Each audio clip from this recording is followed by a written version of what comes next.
To fix a Chime address verification failure, ensure that your entered address matches the U.S. Post Office records exactly, including using the correct field for your unit or apartment number. These are the steps on how you can fix this. Use the official USPS zip code lookup tool to find the standardized version of your address and enter it into the Chime app exactly as shown. And make sure that you are using the designated field for apartment or unit numbers rather than adding it to the main street address line.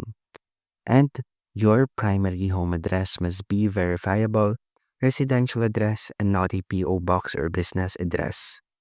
And try alternative entry methods. Some users have reported success by using a different browser or switching to the Chime mobile app if one method fails. And lastly is to ensure that the information are consistent.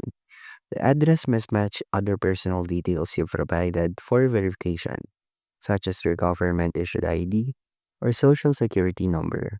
And that's our fix if your Chime address verification has failed, and thank you for listening.